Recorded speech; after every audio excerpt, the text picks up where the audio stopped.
That's the main discussion topic. So the representatives attended by the developed nations, developed countries, mainly Western European countries, they said the economic growth on an industrialized way. So those doing economies brought by industrial revolution, industrialization, might end one day due to the lack of natural resources.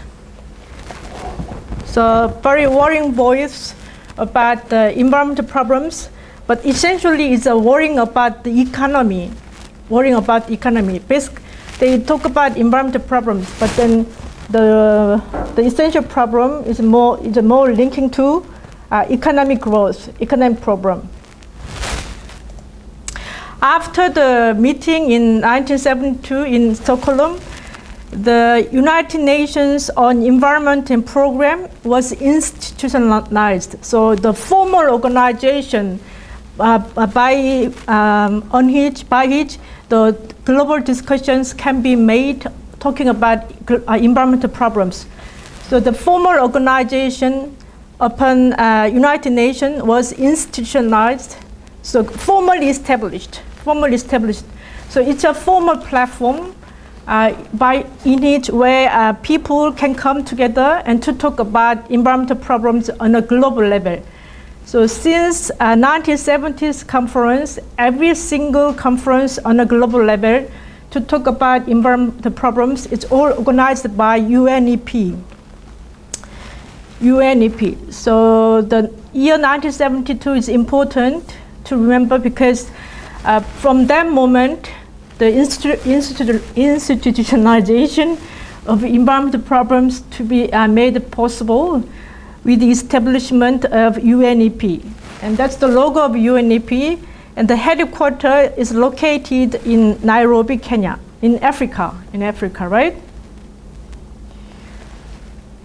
If you remember also the history of environmental sociology as an academic discipline within sociology, the 1970s, the period is important, right?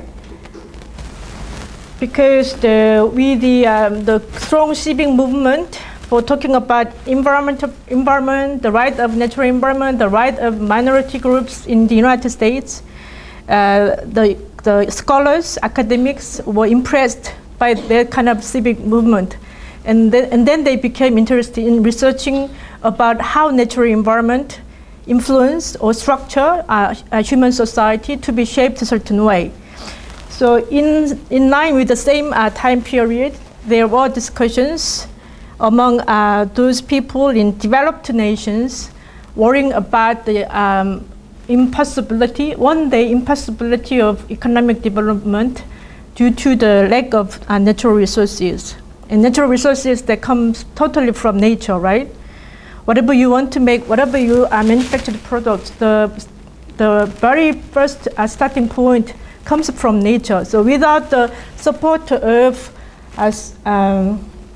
natural resources provision, any kind of economic development should stop, because no provision, and what can you do? And the Club of Rome is also important to remember. The institution, the memberships are mainly scientists, and they are kind of mainly they study about the future, what future will be like, what the future in 22nd century, 23rd century, what human life will be like. That's the main idea, main research topic for the Club of Rome. And that was founded in 1968, and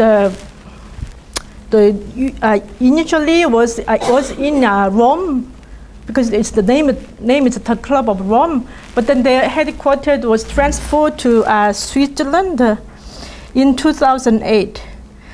So they study about the future human life in terms of the relationship between natural environment. So in what way nature changes that will affect the human society to be changed accordingly. So it's a mainly global think tank, And for the future studies, they has brought several studies.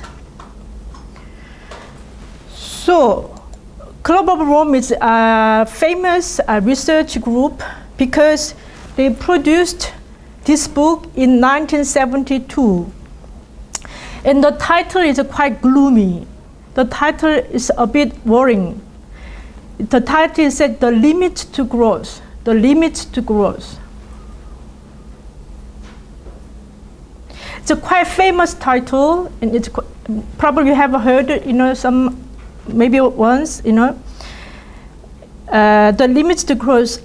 They talked about, as I said before, they talked about economic development will end one day, and then it's a big issue. What kind of human society will come after not enough? After total lacking of natural resources that have supported modern society, economic activities, what will happen? What human society will be like? And what should we prepare for that? 22nd century, 23rd century, what we can do that, So actually the 1972 meeting, the very first meeting in Stockholm for talking about global problems, environment problems on a global level, they was impressed by this book. And the main theme to talk about global environment problems is the not unavailability of nature's power, nature's capacity to support modern society for the way they do their economic activities, the way they do produce and the way do consume. So so nature is becoming not capable to support the way modern society runs the production and consumption. So they proposed some simulation. Is the projection, for the 22nd century up to the 22nd century, so 100 years after. So the projection for the future society is quite gloomy, not the happy one, not the bright one. And they project from the 20th century and 21st century and 22nd century. So if you look at the way the curves, dancing up and down, in 1900, what is the lowest in terms of there are 5 curves, 5 lines, up and down, along the timelines from 1900 up to 2100 for 200 years time. The very first one, this one, what does this indicate? Resources, right? Resources.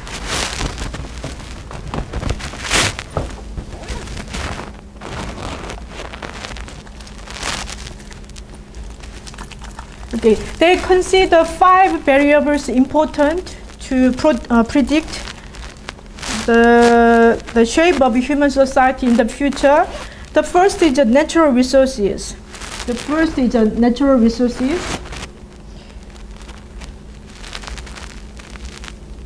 Okay, the first is the natural resources. So in the beginning of 20th century, natural resources abundant, a lot of natural resources. So it's a good, But then as time goes by, it drops down. You see, it drops down, significantly. The amount of natural resources that are available from 1900 up to 2100 is a significantly change from abundance to significant lack of natural resources. And then what's the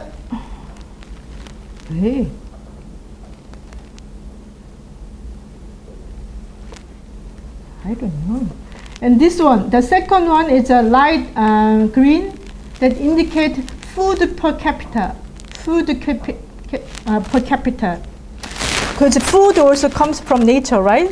Whatever you eat comes from nature, whether it's fish, whether it's cabbages, or whether it's apples or mangoes, they all come from nature, right? So food per capita, the green light, the light green, indicates that the availability of food per capita, it goes up to the keeping going up to the 21st century, but then it goes down. So they project in the 22nd century there will be food crisis, not enough food for feeding people. There will be food crisis. And then the third line, it indicates population. Population will be keeping increasing, but then somehow in the late 21st century will be decreasing slightly. And then this one, the dark purple line, indicates industrial output per capita. Per capita means per one person. Industrial output per one person, per person. That's that the industrial output normally it's indicated by GMP. Normally it is indicated by GMP, you know, so if your country produces a lot of products, that means that means your country GMP will be probably quite higher than those countries who are not able to produce a lot. So GMP per capita will be increasing steep, you know, up to the 21st century, but then will drop down, you know, quite dramatically.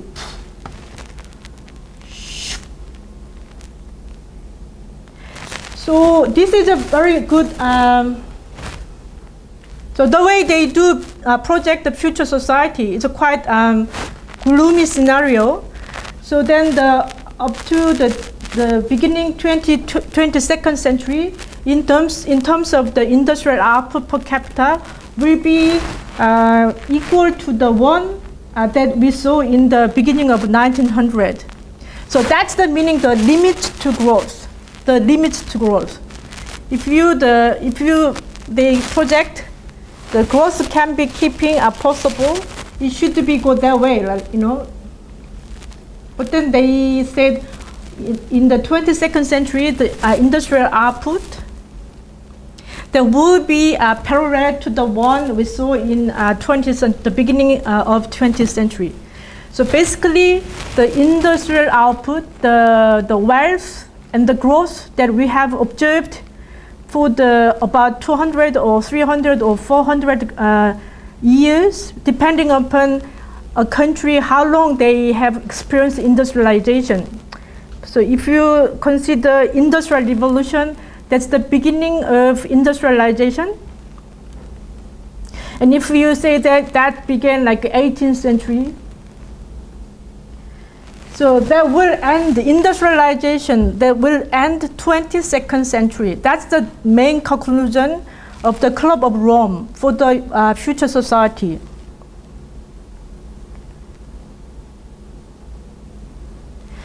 And pollution, that the blue line indicates pollution.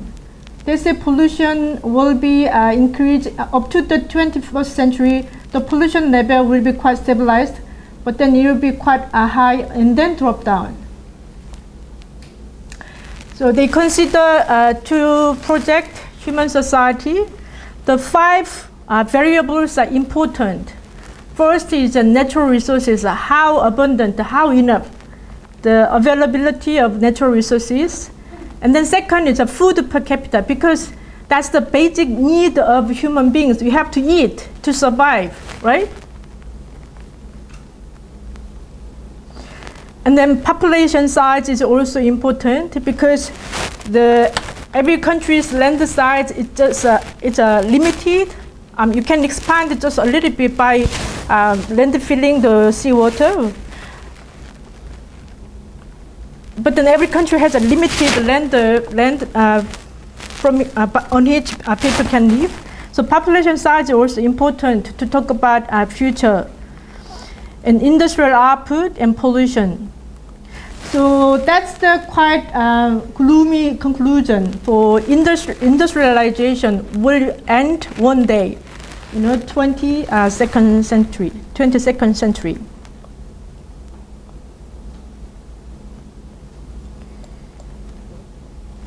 So, as I have explained already, so they say that natural resources that are important for industrial output. Natural resource, the availability of natural resources, the provision of natural resources is important for industrial output, but then they project the natural resources will drop down significantly. They were very abundant, but then very steep down, right? Very dramatic downfall, and then keeping down. So that's the reason the availability of natural resources will steep down. The amount of natural resources availability will steep down. That's why the industrial output will be about the same as we had in the 20th century.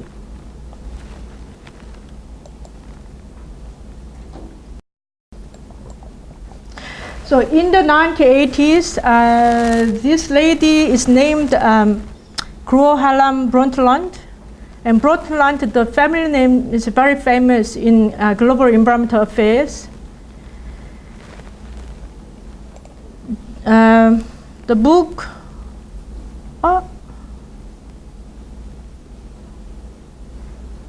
one is missing.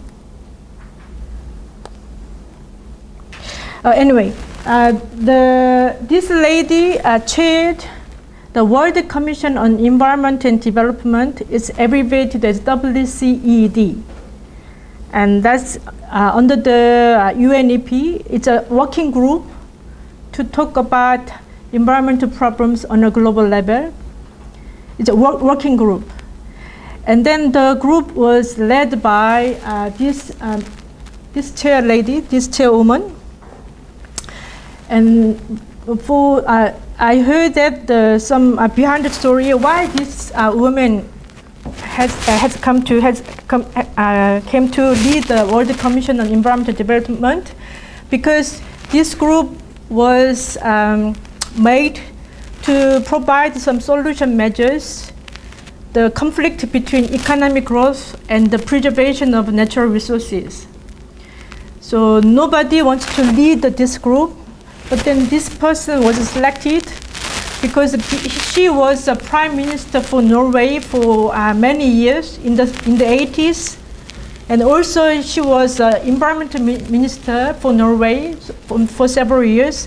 And during her presidency, during her primacy, and then during her being environmental minister, she was quite successful in leading Norway in terms of good solution, good resolution, the conflict between economic development and the preservation of natural environment. So Norway was considered a role model to follow, so that she was selected as a chairperson to lead World Commission on Environment and Development. So WCED was asked to provide what can be done to solve the problem that was projected in the Limits to Growth report. The report, which was proposed by, prepared by the Club of Rome, and in that book, they projected the human future society will be very gloomy. So UN came up. They said we have to do something before that happens. So it's a world group. So many people, many countries included, and she led this commission. And this commission proposed a new paradigm for economic growth, for social development. as environmentally sound and sustainable development. So that's the very key idea proposed by WCED, World Commission on Environment and Development. So from the 70s, people came to realize economic growth that will be made possible with the health of natural environment. Before, nobody recognized, nobody thought of that kind of thing. Few people thought about that, but from the 70s, that kind of idea emerged, crossing many people. And it's a global affairs to consider the balance between economic development and keeping the natural environment health. So the problem is how to make the harmony between natural environment and economic development.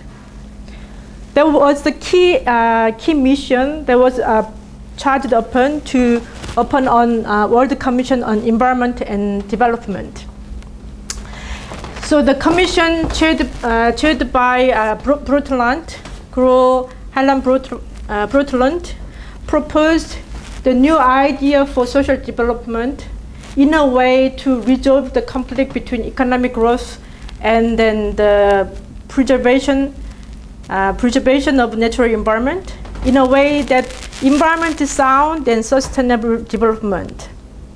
And they proposed this idea for the aim of global development. So all the countries in the world, they have to adopt this idea, this development ideology.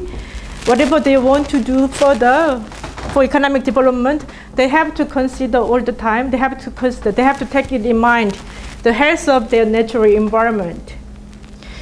And they published commission report which is titled Our Common Future, Our Common Future.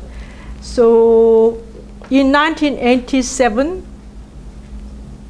so title somehow the campaign, the catchphrase that attract many countries to talk about in a one voice to solve the conflict between economic growth and natural environment somehow changed. In the 70s, it's a limits to growth, but in the 80s, it's our common future, our common future. The reason to put the title for global action to solve the conflict between economic development and natural environment in this way is in the 70s, it's only developed nations joined the discussion for environmental problems. But 20 years after, from the 1990s, developed nations and developing nations, they all come together. They all came together to talk about environmental problems. That's the reason they put the catchphrase for common discussion, for global discussion, under the title of Our Common Future. So that means our means including developed and developing nations. And that's the common future. So common future means the projection that was made by the Club of Rome will happen not only in developed nations, in developing nations one day. You know, if they maintain the way they do the economic development, one day the projection that was made by the Club of Rome will happen not only in developed nations but also in developing nations. That's why they put the title for global action for solving the conflict between economic growth and the preservation of natural environment with the title of Our Common Future, Our Common Future. So in 1992, 20 years after the Stockholm Conference, UNEP organized another new big conference, and unlike the 1972 Stockholm Conference, the 1992 conference was attended by the summit. So which means the top political leader of all countries, like prime minister and president and environment minister and so on. The key politicians, the key politicians like president and prime minister from not only developing countries but also developed countries, they all come together in Rio de Janeiro in Brazil. So 1992 conference is celebrating the 20 years after the very first meeting that took place in Stockholm for talking about environmental problems on a global level. And for this conference, the summit, the top political leaders, not only by developed nations, but also by developing nations, they all come together.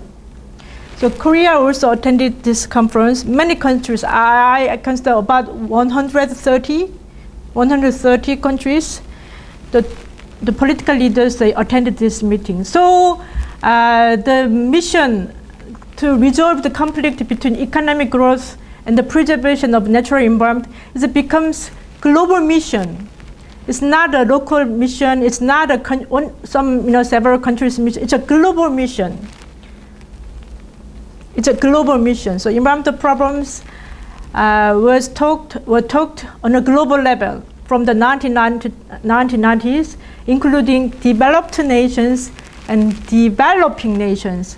Why do you consider 1992, unlike the 1972 conference, why do you consider including not only developed nations but also developing nations to talk about environmental problems? What do you think so? What do you think about the logic behind to include developed nations and developing nations? Particularly, this conference was attended by the top political leaders, so it's a kind of quite powerful conference, right? The conference was attended by a lot of powerful people. So my question, once again, why 1990 conference included developed nations, but also developing nations? Can you write down your response in the course book? Okay, if you are finished, maybe you want to compare your response with your colleagues, your friends sitting next to you or near to you.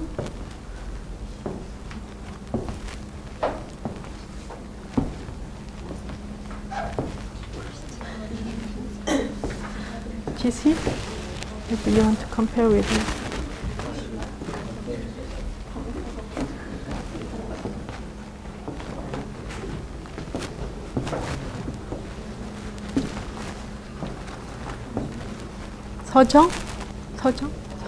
정인, maybe you want to compare with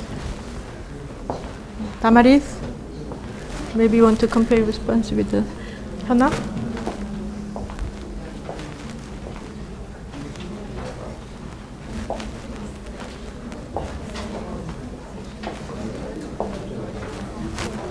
윤, 원식. Do you have ideas? You present first what you have written, and then you.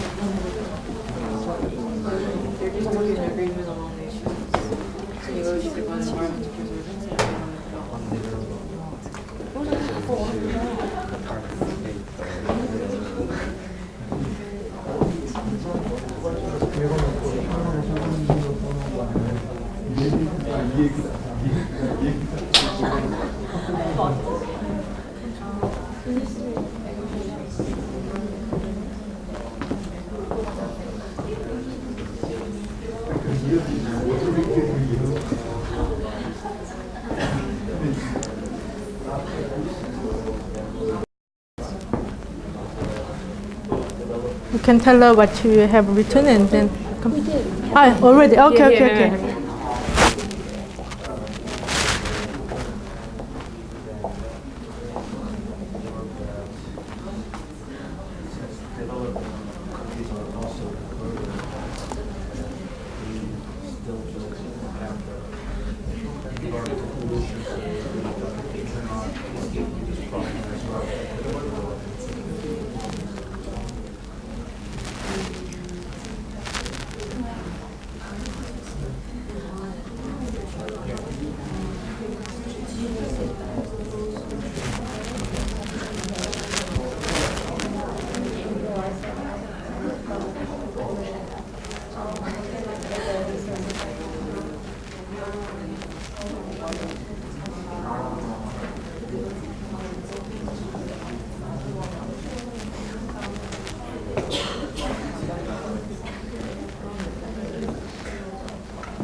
Finished?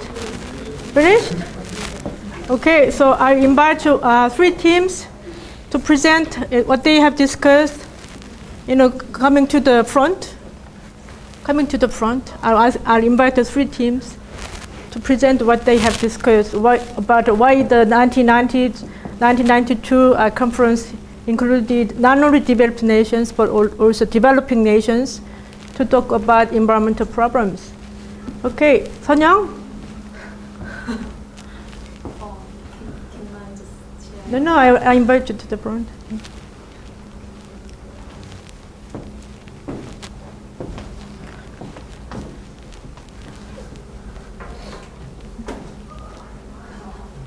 Okay, so our team suggested that the 1992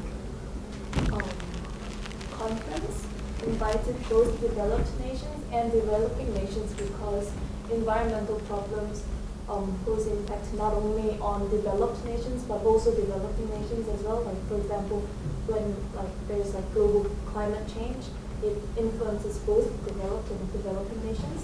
And also, so the developed nations could now say, since we have achieved certain extent of economic development, now we can concentrate more on environmental issues.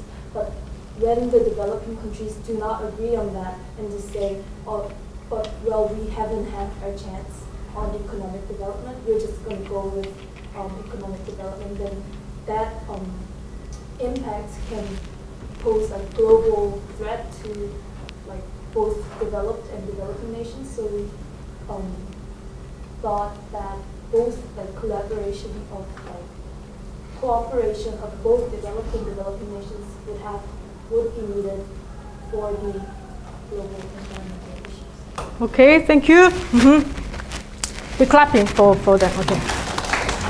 And 정인, 서정, 지완, 정인, 서정. Okay.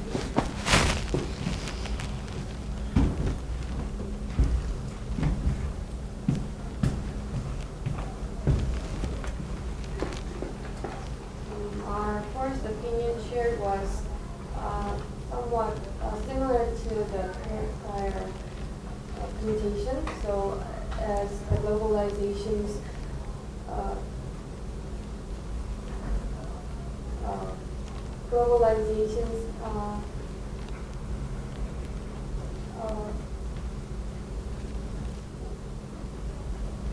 made the common needs for developed countries and both developing countries. So I think she presented well about it, and in my opinion, as the accumulated impacts of the developed countries upon the environment, and there's more left to be destroyed by developing countries.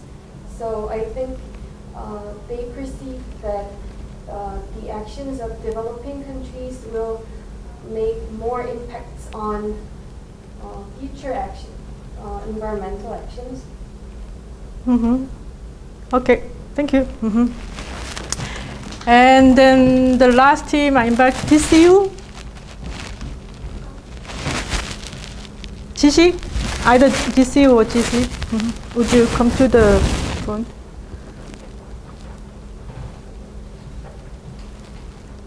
Yes or no? Not ready yet? Not prepared? No? Okay. 현직?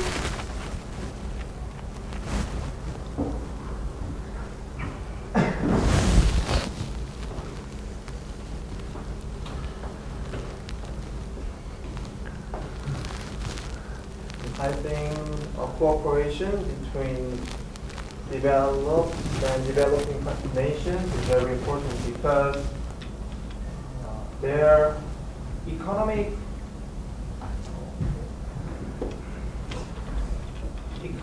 action, economic role is relevant.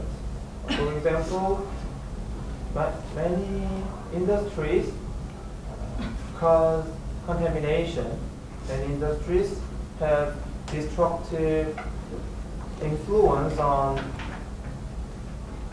influence an environment, but and developed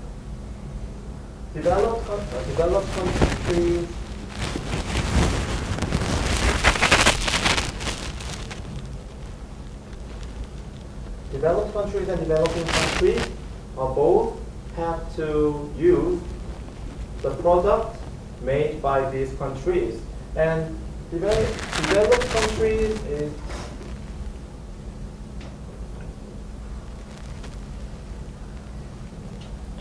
Can I help? Sure, yeah. Well, Can you come to the front? Yeah. That's the rule for, you know.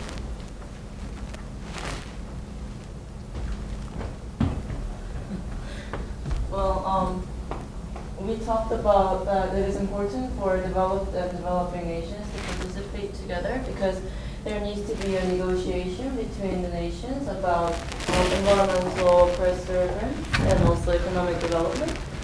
Those developed nations are the ones who took the advantage of the economic development through using the natural resources of the environment. But however, now for developing nations, they are the ones who are starting to do so. So when doing environmental conference about development, there needs to be a negotiation between countries so that maybe like for developed nations they go under strict restriction, whereas for developing countries they will slowly they will receive less strict restrictions. So those kind of negotiation we thought is needed in the process. So that's why we thought it's important. Okay. Thank you.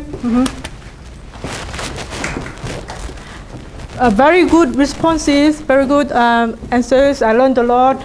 But I want to also mention two things. Why the 1990s? From the 1990s, all the global discussions for environmental problems include not only developed nations, but also developing nations, which was the different pattern, from the past 20 years, from the 70s up to 1990s. I can mention first, from the 1990s, globalization began intensified. Globalization from the 1990s. So globalization can mean many things to you or to me.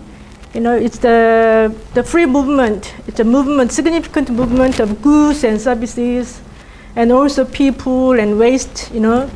Those things are coming across the different borderline. The coming over the different countries, the borderline of the different countries. And the second is, if you consider industrialization, the beginning of industrialization. For example, South Korea began industrialization from the late 60s and early 70s. So compared to the developed nations, like countries in Western Europe, in North America, like Korea or Thailand, some countries in Asia had a very short history of industrialization. Right? And still many countries are developing nations, which means they are not able to produce not many manufactured products like this. Still many countries, their economies rely upon using natural resources directly, like doing agricultural activities and fishing activities, so on. So we call those countries developing nations. And we call the countries who can produce manufactured products, we call them developed nations. So if your country is able to produce manufactured products, you need factories and technologies and human capital, with the good brains and educated population, so on.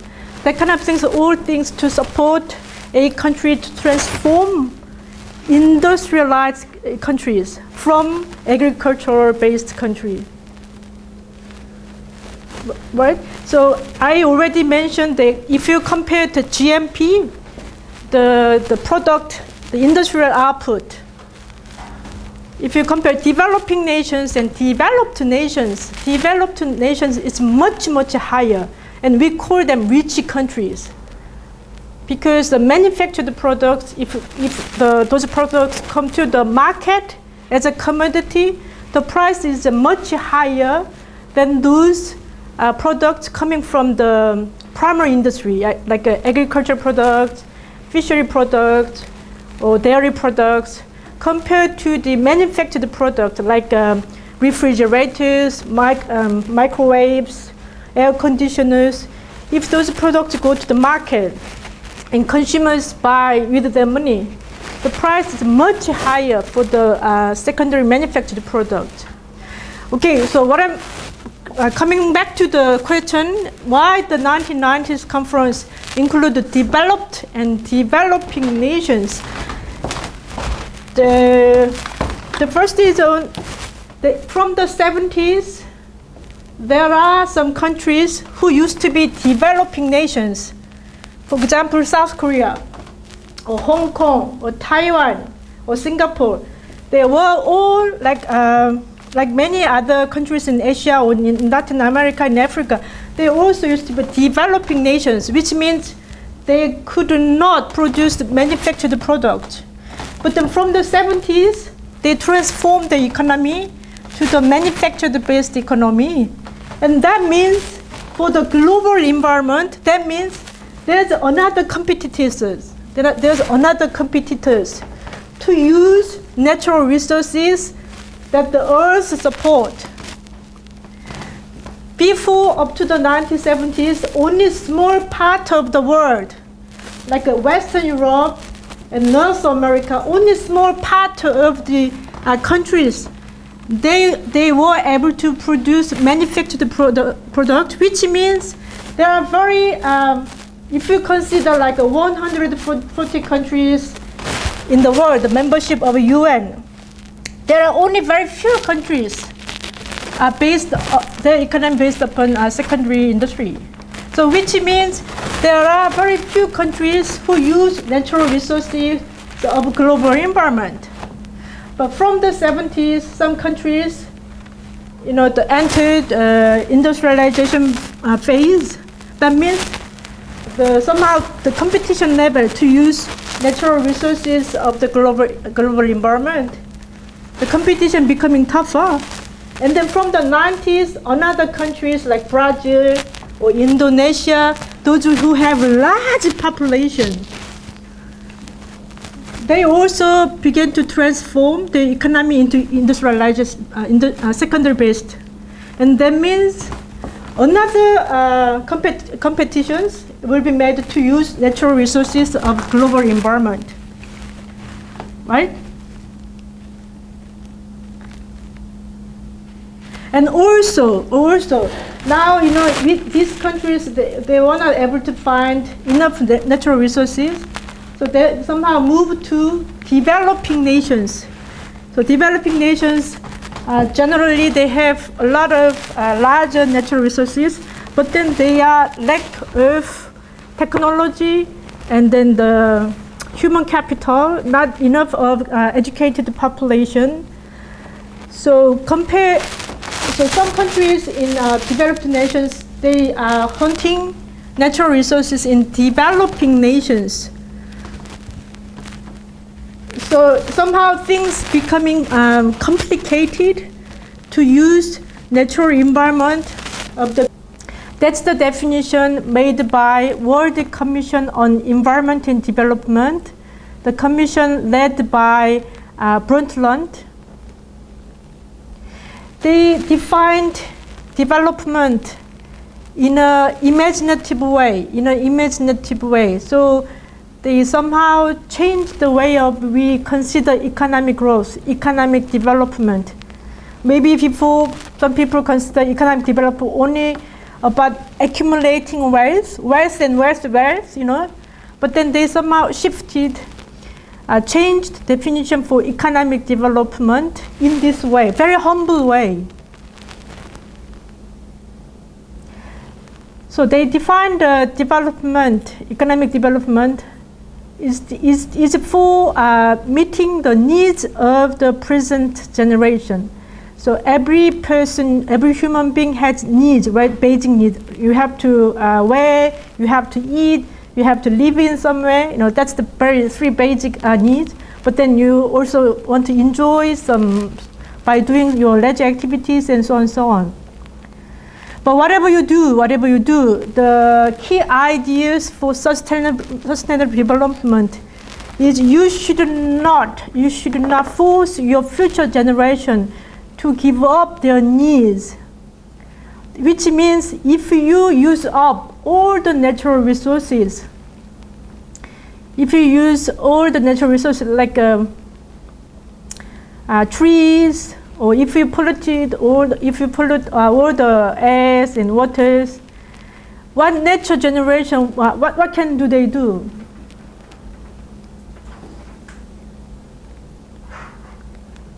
They have to suffer the dirty air. They have to suffer the dirty water, and then even if they want to produce tables like this, but nothing left, no trees left, and so on and so on. And that means the present generation should not force future generation to give up to meet their need. So which means you should leave, for future generation, you should leave some natural resources plenty, abundant for future generation to do their economic development, to meet their needs.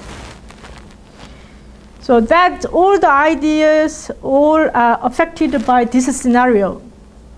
All the ideas affected by this scenario. After 100 years later, this is a very dramatic conclusion for me. The industrial output per capita will be the same as 1900, the beginning of 20th century. So simply industrialization will be over.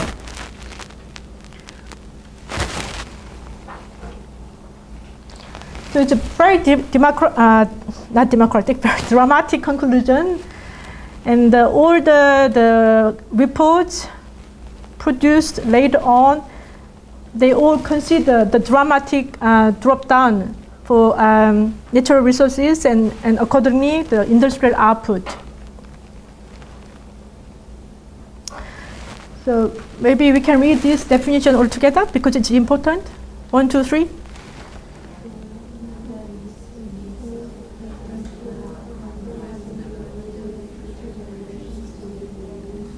Yeah, that's the definition for environmentally sound and sustainable development, which is abbreviated as ESSD, right? ESSD.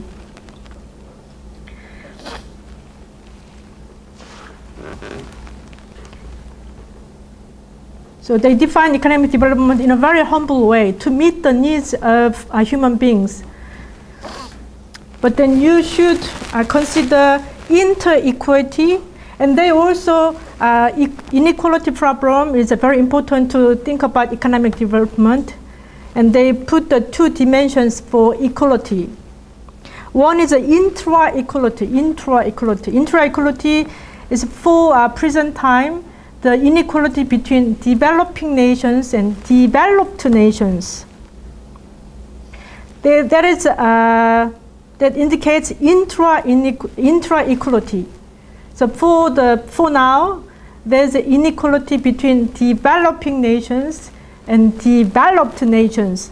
So if you consider the inequality between developed nations and developing nations, I explained several times that in terms of developed nations are very few, probably 30, the membership of OECD.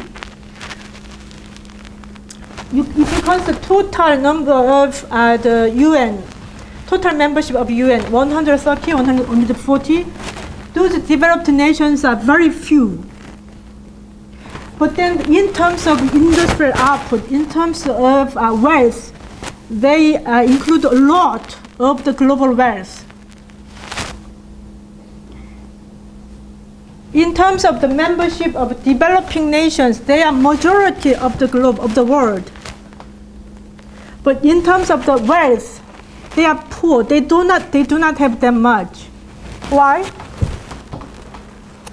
Why developed nations are very few, but then they have a lot of wealth, global wealth, and developing nations are very small in numbers, but then they have very small wealth, global small wealth. They do not have that much wealth. Why is that?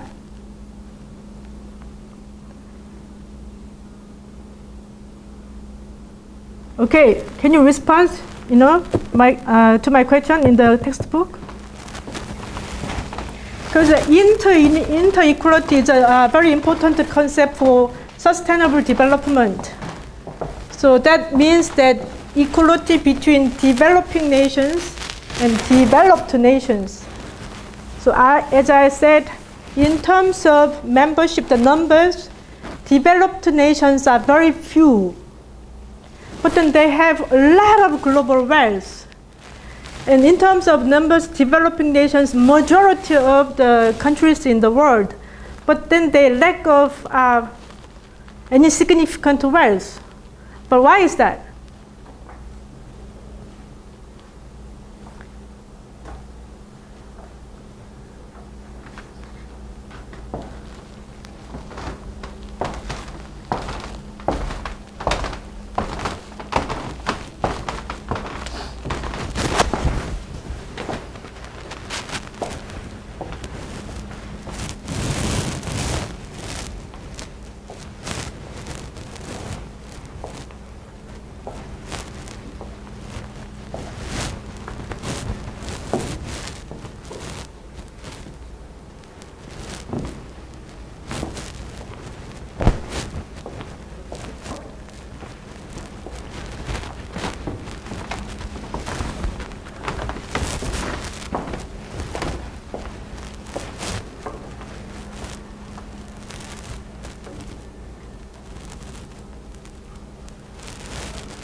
Okay, if you are finished, as we did it before, you compare with your response with your colleague, your friend.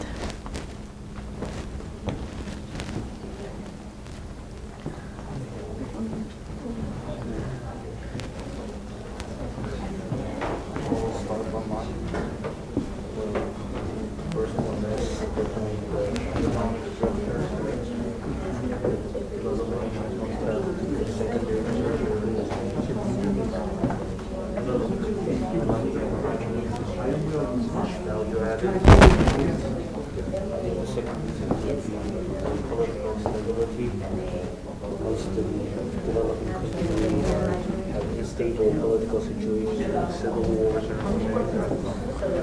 they cannot focus on.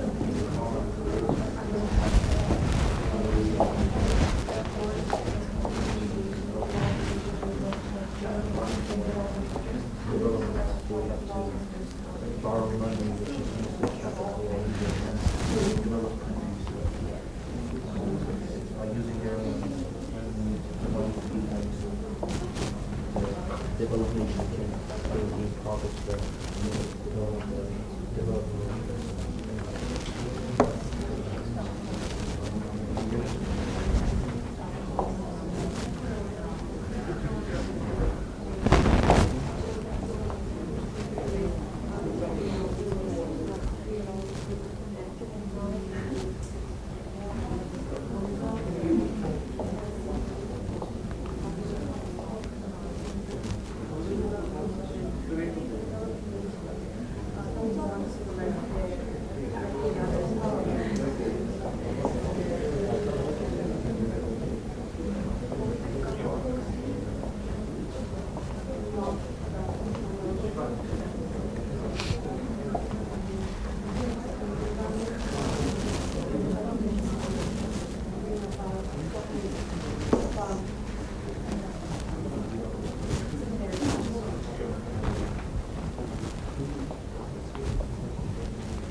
Okay, I invite another 3 teams to present what they have discussed and coming to the front.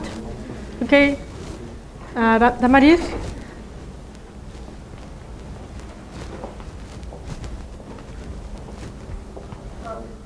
Developed nations are able to manufacture goods and export them to other countries, which in turn makes them more money because the manufactured product is worth more.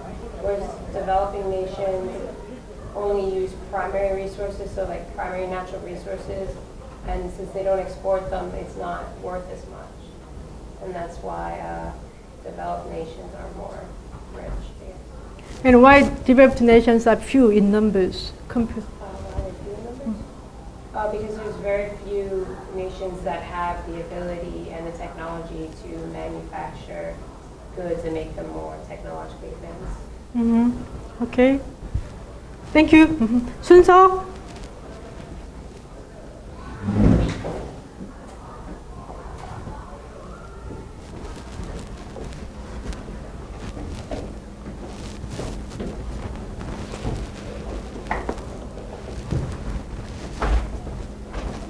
That the developed countries are the study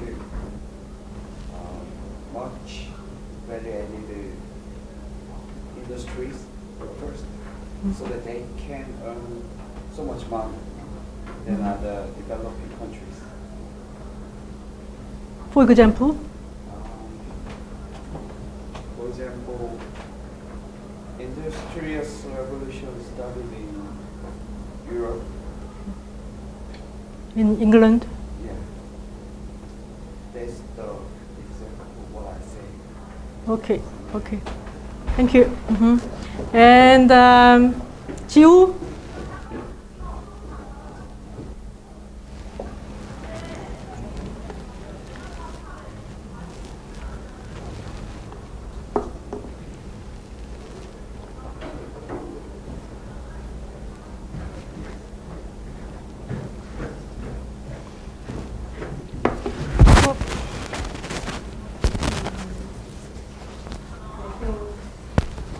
Developed nations has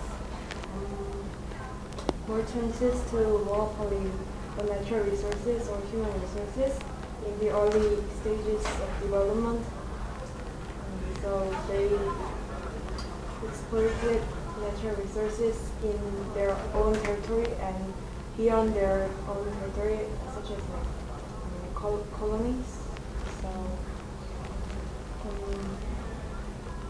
they could develop more and make infrastructures, but developing nations had limited resources and limited technologies knowledge to compete with developing nations. And like in small society where the wealthy people are faced, the gap between wealthy people and poor people cannot be overcome.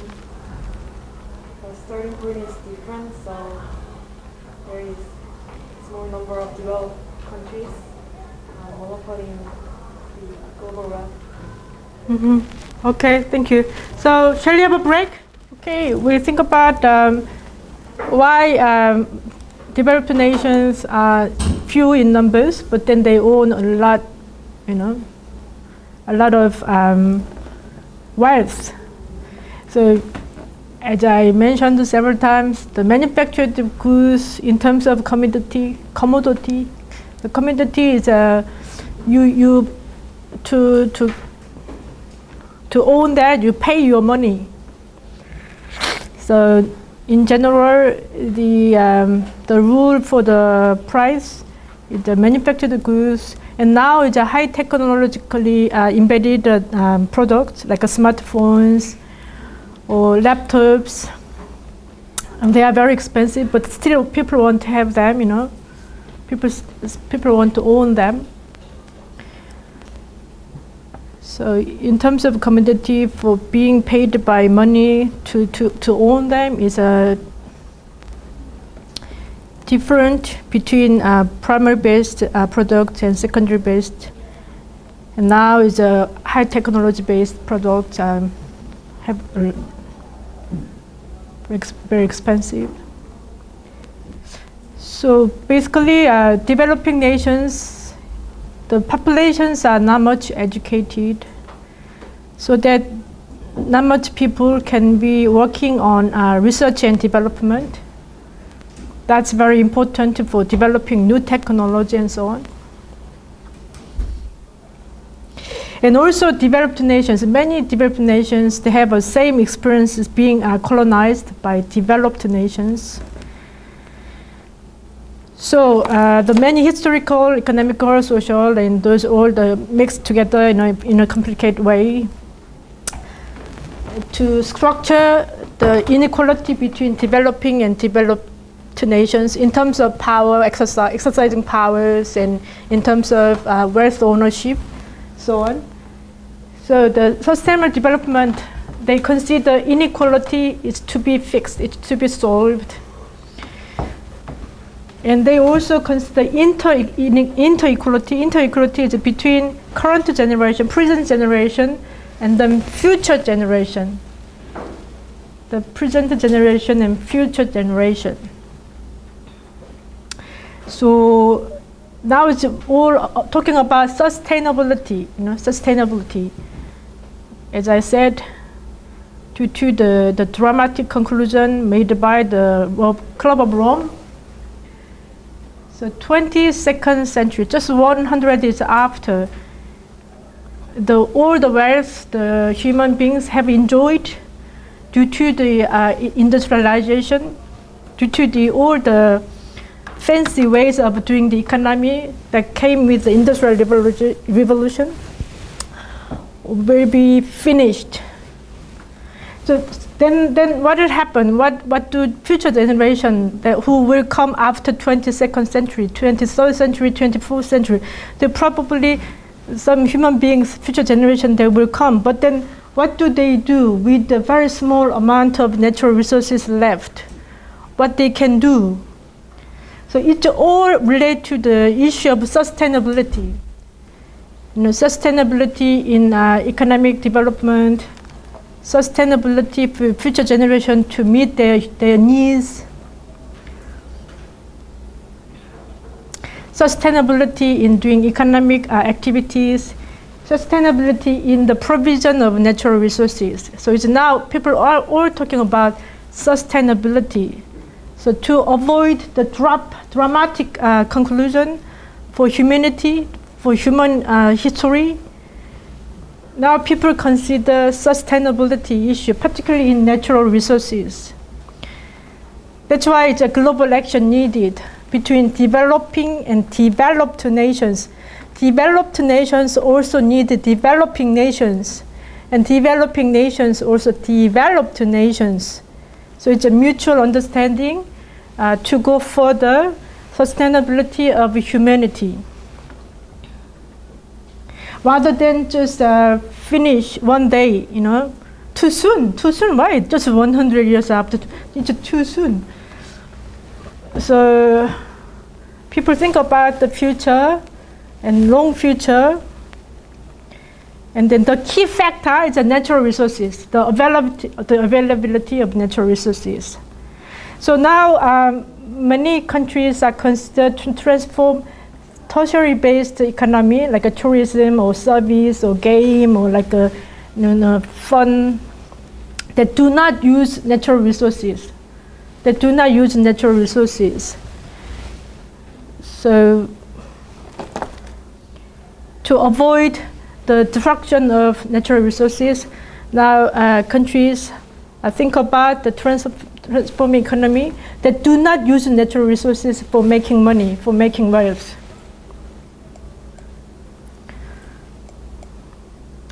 And now I talk about IPCC. From the mid-1990s, the global environment, there was the main focus, the major focus, is a climate change. Climate change, sometimes called global warming. But basically, is a climate is becoming warmer than ever before. That's why new patterns of climate is emerging, but then we don't know what will happen. So it's a risk society thesis issue also, because we have not experienced, but then something will happen, but we cannot prepare.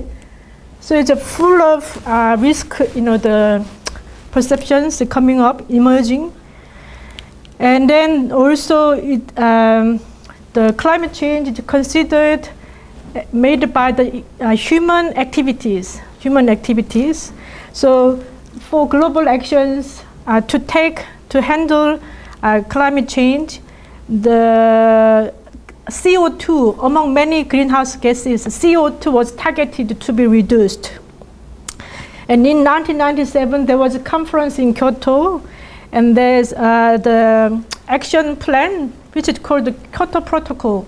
Kyoto Protocol was made, and then many countries signed to follow the protocol to reduce greenhouse gases. So IPCC is an institutionalized formal platform on which where the climate change can be addressed formally, and it's also a political issue, not only economic issue, also social issue. So that every country should follow the recommendations made by IPCC through the including the recommendation into their nation's countries for economy or for the economy and for social or for whatever. And there's a conference, it's called Conference of the Parties, which is abbreviated COP, from 1999-5. Every year there's a discussion for planning specific actions for reducing greenhouse gases on a global level, so including developing countries and developed countries. Climate change has been the key global issue, key global problem to be discussed. And then specific action has been made from 1995. Every year there's a COP conference, every year. So in the 70s, the key issue to talk about is the limits to growth. And then in the 1990s is sustainable development. But from the mid-90s up to now, it's a climate change. It's a major global environmental issue to be discussed, particularly with the action, global action, So your country had to do something as a member of the global membership.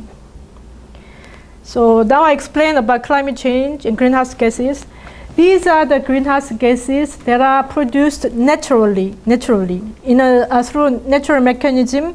Water vapor, CO2, methane, and nitrous oxide, ozone. These 5 greenhouse gases produced naturally.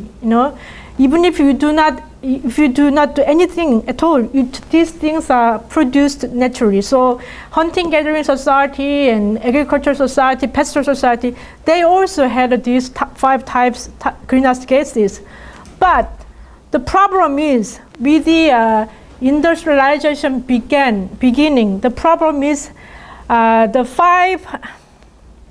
5 greenhouse gases plus by these new types of greenhouse gases with the beginning of industrialization.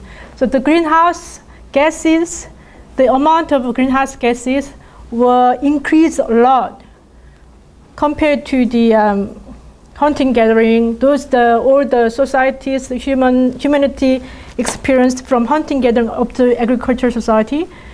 The greenhouse gases has increased a lot with industrial activities. So among these several types of greenhouse gases, the Kyoto Protocol picked up CO2. That's the major criminal for climate change. There's other types of greenhouse gases also, but then, to do action, you should specify the problem and you should specify the plans to achieve certain aims concretely. So the Kyoto Protocol, they picked up CO2. And then now it's called the Society for New Vision. It's a carbon-free society. So without carbon, So CO2, in what way CO2 is produced? When solid waste is burnt. You see, we learned already waste issue, the production, consumption waste, it's all connected. And waste has several different types. And the knowledge is important to decide which type of this waste when you're recycling, whether this thing is to be recycled or not. So solid waste is something like has a shape and like this, solid. And some solid waste can be burnt and some cannot be burnt. But any solid waste, when it's burnt, there's CO2 emitted and disappeared to the atmosphere. But even if your naked eye cannot observe, they're still there, they're still on the atmosphere. And fossil fuels, we also learned about fossil fuels when we studied in energy and society. So fossil fuels, petrol, natural gas, and coal, these are the non-renewable resources are burnt. They are CO2 emitted. And when trees are burnt and products made with timbers like tables or bedding, bed, study tables, and those all the things made of timbers like this, some houses made timber. When they burnt, the CO2 emitted. The sources of CO2 emitted is important to remember, right? When solid waste is burnt, when fossil fuels are burnt, when trees are burnt, and products made with timbers are burnt. Why is it important? Because that will be the main target for reducing greenhouse gases. Now the target is CO2. So you have to remember the major process, the major source, the CO2 to be produced. And methane. Methane is when fossil fuels are extracted and delivered, and when solid waste are decayed, and when livestock is raised, methane are emitted. And nitrogen monoxide, agricultural industrial activities are carried out, and solid waste, fossil fuels burnt, nitrogen monoxide are emitted. So the common criminals for greenhouse gases, the activities, the solid waste, and then fossil fuels. Solid waste and fossil fuels. And produced indirectly by human activities, the CFCs. And normally these the gases you can find refrigerants and air conditioners, CFCs. So I mentioned that the ownership of white goods in a household, ownership of, for example, like refrigerators, air conditioners, all the things that are plugged in a household, they are also responsible for producing greenhouse gases.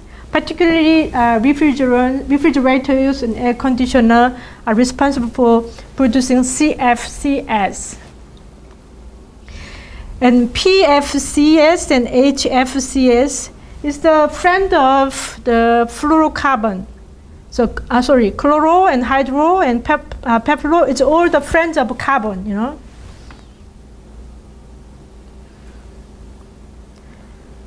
So carbon, also CO2 is a carbon, the friend, so they have good friendship, Carbon dioxide and chlorofluorocarbon, hydrofluorocarbon, perfluorocarbon, And now the carbon-free society, it means that those things that coming from human use, these products, whether it's refrigerators, air conditioners, or any industrial activities, that should be somehow limited. That should be controlled to save the Earth's atmosphere, not to be covered by too much greenhouse gases. So, scientists, they say the industrial activities. That means the way you produce, manufacture the products, which we called. That's the way of human beings live in an industrialized society. So you produce product in a factory and you consume products that are made that are made in a factory. But when they become waste, they also are responsible. When they are burnt, they are also responsible for producing greenhouse gases. So among the different types of greenhouse gases that are produced by human activities, particularly industrial activities, whether it's a production process or consumption process, because waste comes after product consumed, right? So CO2 carbon family group, they are targeted as the problem, particularly CO2. So the greenhouse effect, I explained, somehow greenhouse effect is necessary to keep the atmosphere of the Earth stabilized. If there's no greenhouse effect, the Earth will become very, very cold, very, very cold. But now, what is the problem? The problem, so I said, even hunting-gathering society, agricultural society, they also had greenhouse gases. But then now the problem with the industrialization, there's additional industrial activities, whether it's production or consumption or waste treatment. There's a plus carbon family groups. They're all emitted by industrialized way of producing and consuming and waste treatment. So basically, too much greenhouse gases entrapped the atmosphere. The problem is there's energy traffic. There's the wave heat traffic between sun and Earth. They're going back, return, you know. That's a very natural process. But the problem is with the increasing of the greenhouse gases, new types, for example, CFCs, those fluorocarbon, you know, hydrocarbon, blah blah carbon, you know. Those greenhouse gases were not available in agricultural society, hunting, gathering, pastoral societies. Why? Those gases were not available in hunting, gathering societies, agricultural society, pastoral society. Why? Why? Because the refrigerators, air conditioners, and industrial way of producing and consuming, it's only started with the industrialization, right? Okay. So pastoral society, we do not consume refrigerators, we do not consume air conditioners. But now in Korea, it's a package. If you go to just an average household, there's refrigerators, air conditioners, you know, there's a full package. So when you consume and when you buy something and when you produce something, if you are a producer, now you have to think about the carbon families, the greenhouse gas families. So they cover extra the atmosphere, so that the heat coming from sun, once they travel the Earth and they want to come, they want to get out the Earth, but they cannot because it's entrapped. Because entrapped with the density of greenhouse gases that all came with industrial activities. Right? Even if they want to go out after traveling the Earth, they want to go out. But with the covering of the dense, the greenhouse gases, they have a plus with the use of air conditioners and use of refrigerators and burning solid waste and all the gases coming from fossil fuels. The heat once traveling the Earth and then they want to go out, but they cannot. That's why the Earth is warmer. You know why this phenomena is titled the greenhouse effect?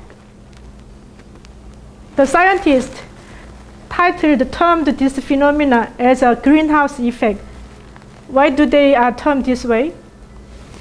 Okay. Because greenhouses trap natural sunlight and warm up the greenhouse, and that's exactly what this is doing. Yeah, that's the very correct answer, right? You know the greenhouse in Korea we call that vinyl house. But vinyl house is a Congolese, you know. Maybe Japanese they use also vinyl house. It's called greenhouse. And now many agriculture 맞아, 현직 쌤 맞아. And now many agricultural products, particularly that are produced against the weather season. Like for example, you eat in general, if you follow the natural law, you eat the watermelon, which season? Which season do you eat watermelon? Summer, right? Summer is the queen of, watermelon is the queen of summer. You know? But now with the development of greenhouse, agricultural way of producing agricultural products, you can enjoy watermelon any season, even winter time, springtime, so on, you know. I'm not quite sure about the taste, but anyway, so that the idea comes from the way you do produce agricultural things against the natural law or against the season. So you use a greenhouse, right, which we call the vinyl house. If you go to the vinyl house, inside the greenhouse, even if it's a winter time, the temperature inside is very warm, right? So all this becomes like a greenhouse, you know. So that's why it's called the greenhouse gases. Greenhouse gases.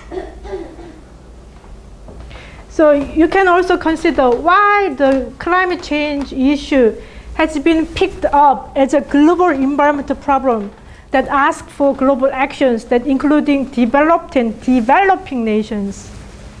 Developing and developed nations.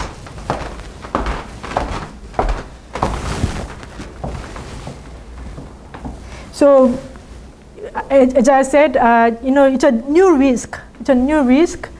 So the problem is we are not quite sure how to respond, how to prepare for the possible danger, for the possible disaster that comes with the global warming, because we never experienced, and only experienced, with the beginning of industrialization. Even if developed nations, for them it's probably 300 years old or 400 years old.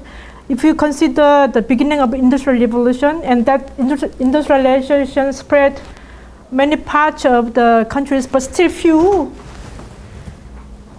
But anyway, we have not experienced, so we don't know much yet. That's the another dimension of risk. We don't know much yet. So there are three ways of reducing greenhouse gases. You can choose these three different types to reduce greenhouse gases.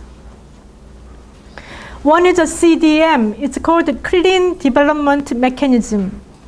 And the second is the International Emission Trade. And third is joint implementations. So CDM commenced in 2001 and ended in 2012. So if you remember energy transition, I mentioned already energy transition. What does that mean, energy transition? Energy transition is the key way of observing CDM in order to reduce greenhouse gases. What does energy transition mean? 현직, do you remember? Energy transition. I will never forget your name because it's a 현직, 전직, Very easy to remember. Some persons. Anyway, okay. Do you remember energy transition? I already mentioned when we covered the topic energy and society. I mentioned the energy transition, right?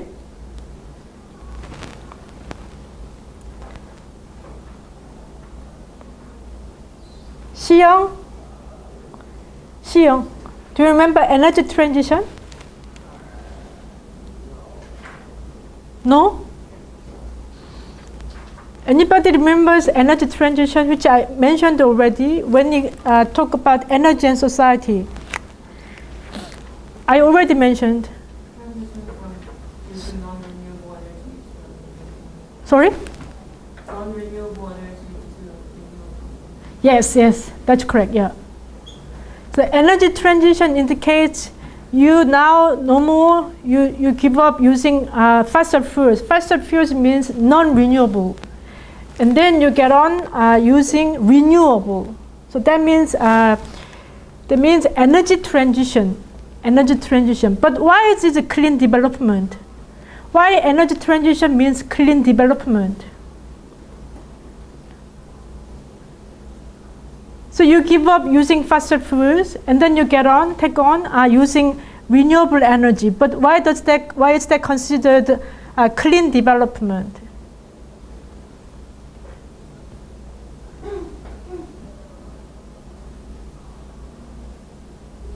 지식? I also never forget your name, 지식. You know. Why energy transition is considered as a method of doing clean development?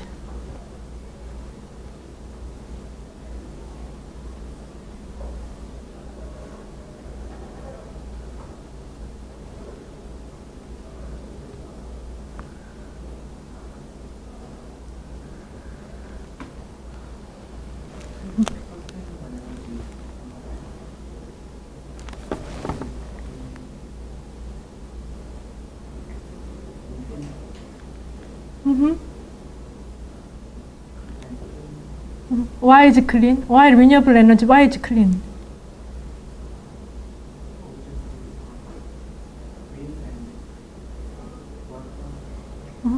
Yeah, I know. We know that the types of renewable energy, green energy, but why people consider it's a clean energy? Why it's considered as a method of doing clean development?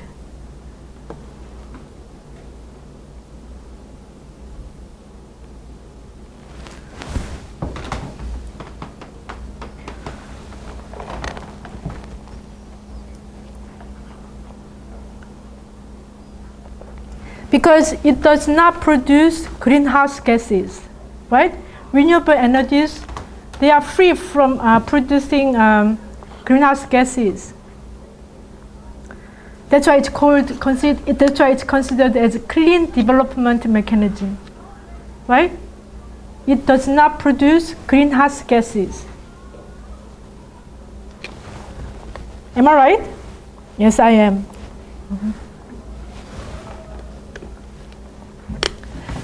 So those, when I mentioned energy transition, first you give up using fossil fuels, non-renewable, because fossil fuels is it's very responsible for producing greenhouse gases, CO2, you know. And then you can increase energy efficiency. What is the energy efficiency? You can increase energy efficiency in production, in consumption. Remember? Haha. Final term exam 2 weeks away. Right? 3 weeks away. Mm-hmm. Energy efficiency in production, in consumption. In production, normally from raw materials turning into energy power, there's a loss of energy power, about 30%, right?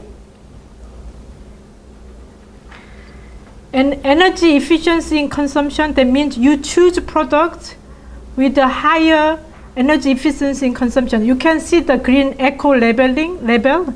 Sometimes it's labeling starts from 1, 2, 3, 4, 5, like a green, strong green, and the orange and red and very red. Right? You can observe your household goods, whether it has, what kind of labeling do they have?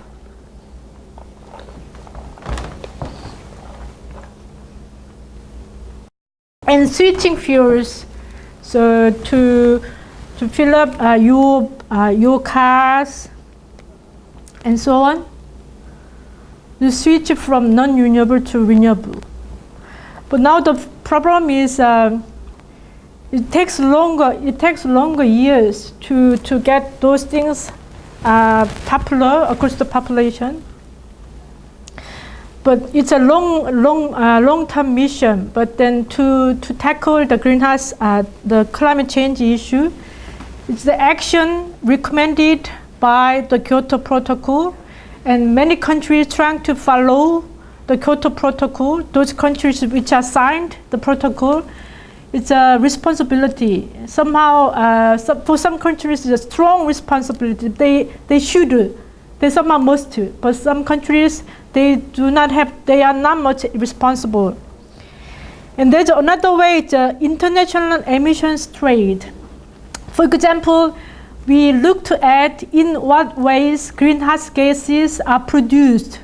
It's an industrial process, and it's a consumption areas, and it's also waste areas. So for example, you can reduce those facilities that can emit greenhouse gases. You can transfer those facilities in other countries. For example, if you get rid of all the solid waste facilities, they probably cost a lot in terms of those people who are employed in solid waste facilities. They probably losing jobs, and those all the economies related to the solid waste facilities probably will be gone. So it costs a lot. So considering cost efficiency to reach the aim of reducing greenhouse emissions, you can transfer those facilities in other countries. And that's considered as part of observing Kyoto Protocol through international emissions trade. For example, you are the owner of car factory in France. No? So, but then you can follow the protocol, Kyoto Protocol, by transferring your car company in China, so that in France you are considered to contribute to the mission to reduce greenhouse gases by transferring your factories, which emit greenhouse gases, in some other countries. And that's the way of trading greenhouse gases. That's the way of trading greenhouse gases. And there's another way, joint implementation. So you do project together, particularly if your country belong to Annex 1, you do a project together, and between those countries in Annex 1, you can do those greenhouse gas emissions projects in cooperation. And that's the idea, to reduce greenhouse gases about 1/10 of those that can be reduced by CDM. So CDM, that is the common way and best way to follow the Kyoto Protocol in order to reduce greenhouse gases. And you can do this also, international emission trade and joint implementation. I explain this first. So to distribute responsibility among countries on a global level, the Kyoto Protocol classified countries of UN membership into Annex 1 and Annex 2 and developing nations. So Annex 2 is the co-developed nations. So among developed nations, there's a co-developed nations, like France or Germany, United States and Canada or UK, those countries who experience industrialization very fast, very first in human history. So which means they have longer years of doing industrialization, which means they are responsible for global environment to have produced greenhouse gases. So they are charged the toughest responsibility to reduce greenhouse gas emissions, and they have to develop. They have to help developing nations with their technology and with their money. They have to. Their responsibility is to help developing nations with their technology and money. And developing nations they're not responsible if annexed two countries do not help them. They are not responsible with their economy to reduce greenhouse gases. But then if those countries belong to Annex 1 want to international trade of greenhouse gases, they can negotiate with countries with the Annex 1. So the one I mentioned already, if your country belongs to Annex 1, you can transfer your facilities which are considered to produce greenhouse gases in developing nations. And then the effort of transferring facilities that produce greenhouse gases in developing nations are counted as the contribution to reduce greenhouse gases, right? But for me, this is interesting. For me, it's interesting. There are many industrial sectors are asked to be controlled, like car industries, many industries. But shipping and aviation industries, they are not responsible for following the Kyoto Protocol. They are exempted. That's why there are a lot of flights, flying like low budget flights. There are a lot of flights, and that's also part of encouraging the tertiary industry to be replaced the manufactured industry, because aviation industry is the infrastructure to support the tourists, to support the tourism industry, right?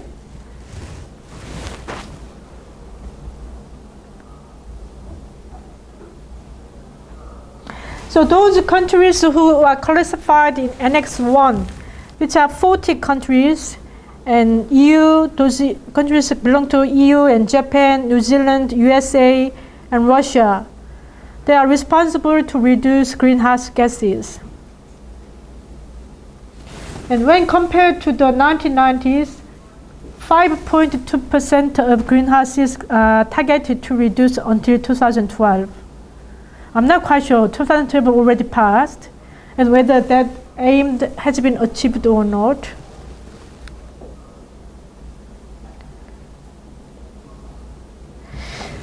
So they are responsible to reduce greenhouse gases because they are benefited by beginning industrialization projects earlier than other countries.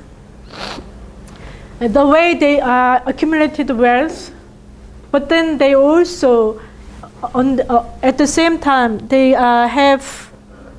way they do the economy through industrialization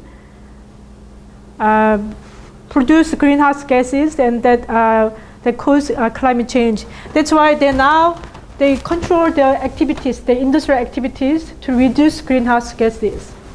So solid waste and fossil fuels, the use of fossil fuels and consumption, air conditioners and refrigerators and so on,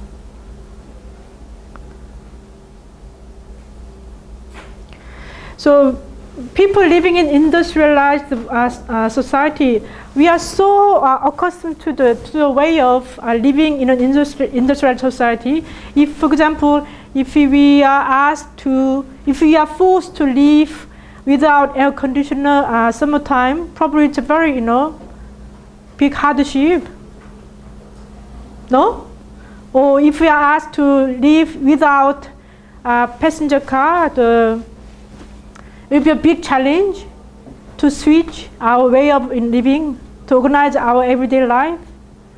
And if you are asked not to use refrigerators and so on.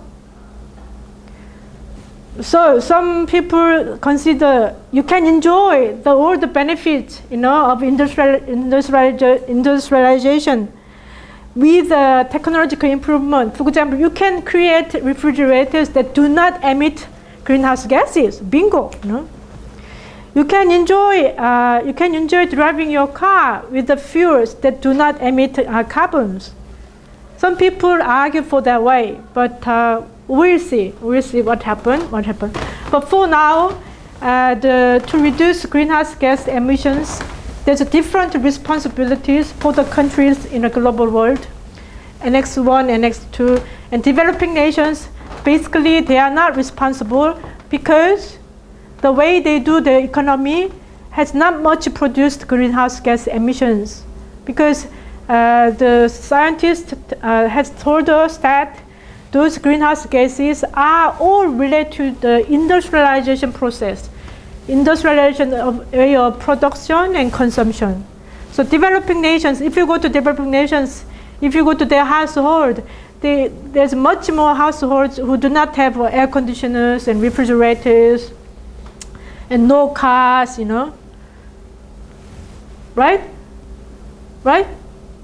Yeah, so in terms of producing greenhouse gas emissions, developing nations do not take that much responsibility. Because the economy is mainly based upon primary-based economy. So those countries, their economy is based on industrialized based. So which means if you use products mainly from factories, you are responsible, your countries are responsible to reduce greenhouse gases.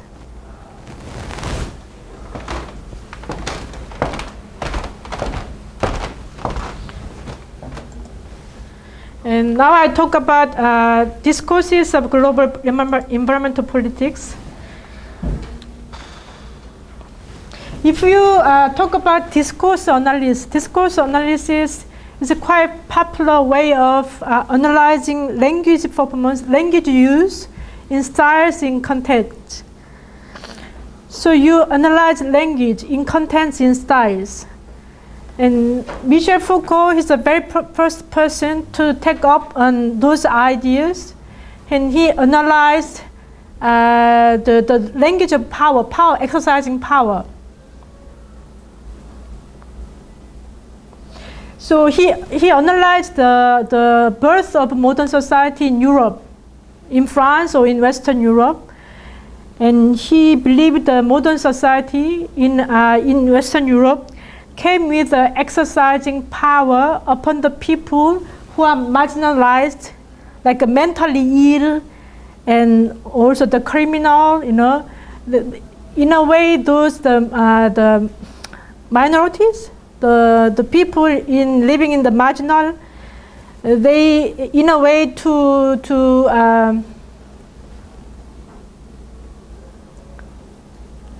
consider them, to define them as somehow strange or somehow insane. That's the way. That's also part of the way that the modern discourse, modern society was born. So, for example, traditional society, the mentally ill, they are not considered separated from the ordinary people. Somehow, in traditional society, even they considered as somehow having supernatural power. But with the birth of modern society, those people are considered as insane, and then being considered as putting in a formal institution, being segregated from society. So he was very critical of the birth of modern society, how the discourse treated those marginalized people, putting into a corner, And then when analyzing the birth of modern society, he analyzed the way languages are used to refer to something. So the same people, as I made an example already, like the mentally ill, in the past, the way they are considered in the past, and with the birth of modern society, it's quite opposite,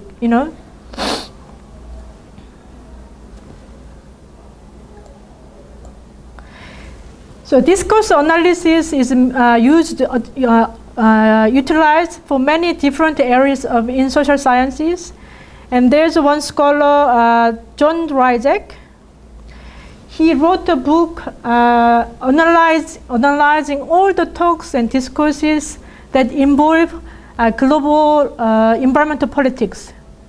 Global environmental politics. So the one we looked at already, like limited growth, sustainable development, or carbon-free society, so on and so on. That all the global environmental politics, talks about global environmental problems. He analyzed all how the languages are used, and so on. And this book is quite popular. And he has updated, I think, every 10 years. Quite popular book. And now third edition is available and published in 2014.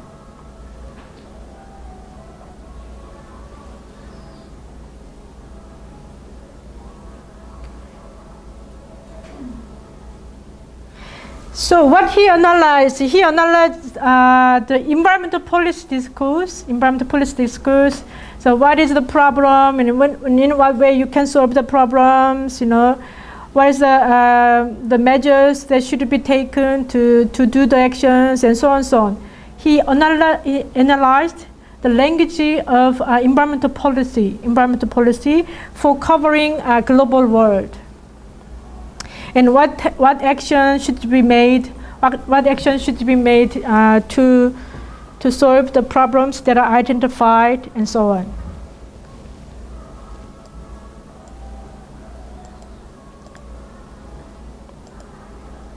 So he proposed to analyze any text, any things that are the language, any languages, whether it's a policy language or any languages, if you want to analyze. For this is an environmental policy analysis. You can ask first, what are recognized? What things are recognized? And then second, what are the relationships considered as natural? And then who are important actors, and what motivations they have, and what kinds of metaphors are used to refer to the situations or problems that are discussed. For example, when you hear our common future, what kind of feeling you can have? It's also metaphor, right? Our common future. When you hear like a limits to growth and our common future and sustainable development, it's a different language to refer to the problem that they consider between economy and natural environment. And those languages describe certain phenomena, right? Our common future, sustainable development, limits to growth, and global warming. They all are describing certain phenomena that have implication the relationship between natural environment and economic development, right? And sometimes metaphors are very important to attract people's attentions. So that's the one part of discourse analysis for environmental policy. And you can ask this kind of questions, what kind of political activities and so on associated with the discourse, and what effect will have on policies of government, and what effect will have on institutions, and social cultural impact, and arguments of critics, and flaws revealed by evidence and argument. For example, when sustainable development idea was proposed, there are a lot of critics against the definition for sustainable development.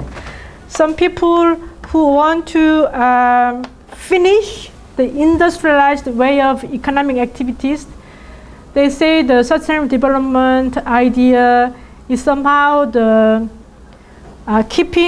it's the idea to keep the economic growth possible. There are many critics and so on. But anyway, all the ideas have critics below. So you can also, the arguments, what critics they say against those ideas proposed, you can also analyze.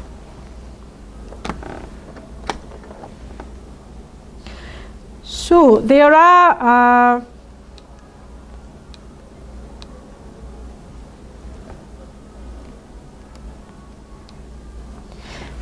four discourses. According to John Dryzek, there are four environmental policy discourses on a global level.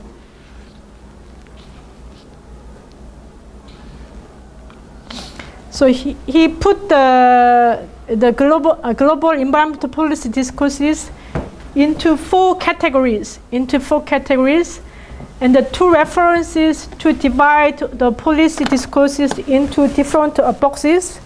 The one is whether the solution measures are imaginative and non-imaginative, imaginative or non-imaginative.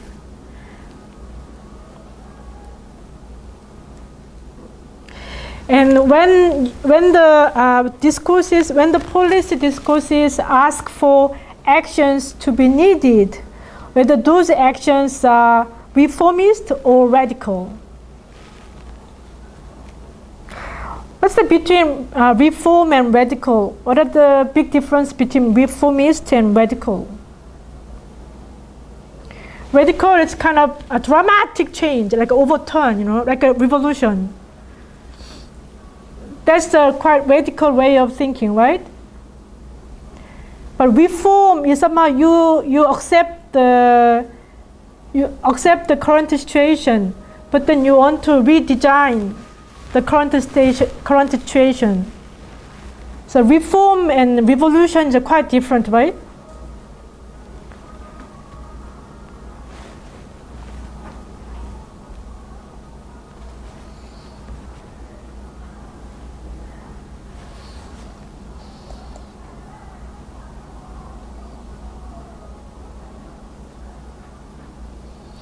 So he has reviewed all the global environmental policy discourses, and then he came up with the four discourses categories.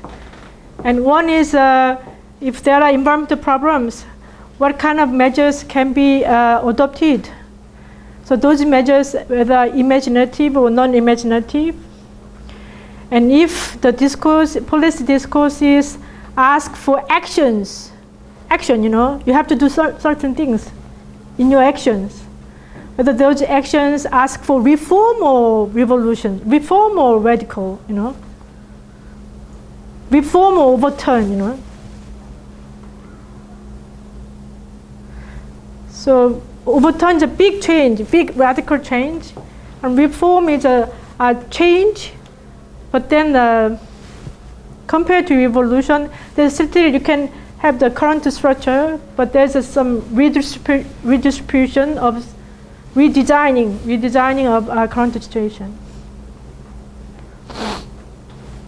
So if the policy discourse in terms of solution measures involves imaginative ways, but then actions ask for radical, it's called green radicalism.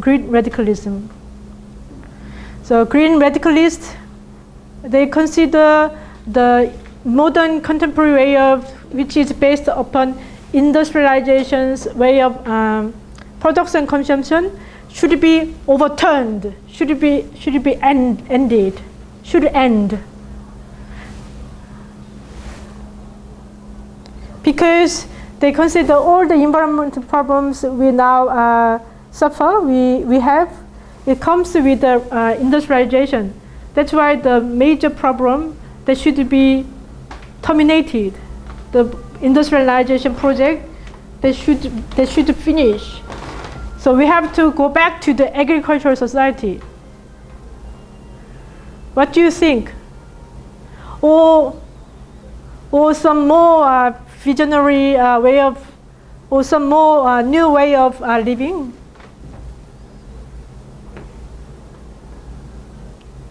Some people consider we have to go back to agricultural society, to solve environmental problems. So we all become like a farmers, and we consume very basics. And would you agree? Would you agree? If I'm a candidate for president and I say I get the South Korea, to become agricultural society again, yeah. Would you vote for me? No? No? That's the idea of green radicalism. So,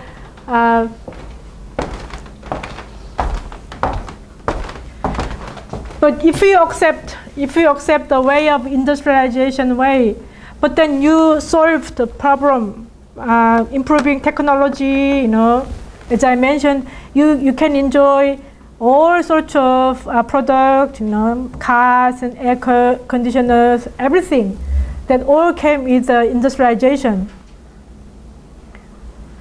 But then, because you are told that these all things are related to the emitting greenhouse gases, but if you can enjoy products that do not emit greenhouse gases, that will be the perfect solution, right? Some people argue that way, but some people argue the other way. They said, "Oh, we have to stop. We have to stop industrialization project, and we have to go back to the agricultural society." So it's a very romanticized way, and I don't know what kinds of society will come after industrialization finished. If the economic activities is totally based tertiary industry, so basically tertiary industry is all about producing pleasure and fun, image, your emotion, Tertiary industry, the products, they do not ask for natural raw materials. Like a game,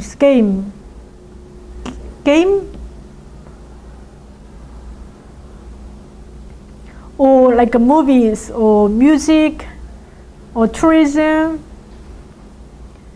Tourism still need natural settings, but some people, they ask for new way of the economy, doing economy, particularly tertiary based. So they do not ask for nature for producing any kind of product. Will that be possible? So people are all employed in producing like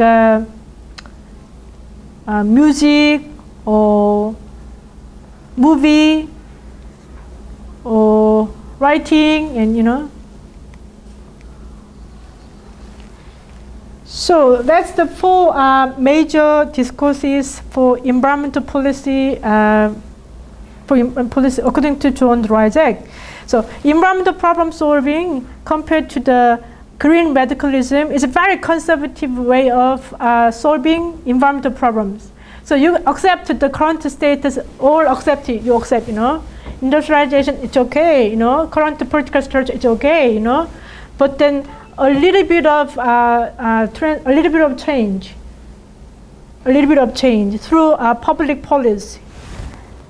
That's the key idea of those environmental policies that are categorized as environmental problem solving.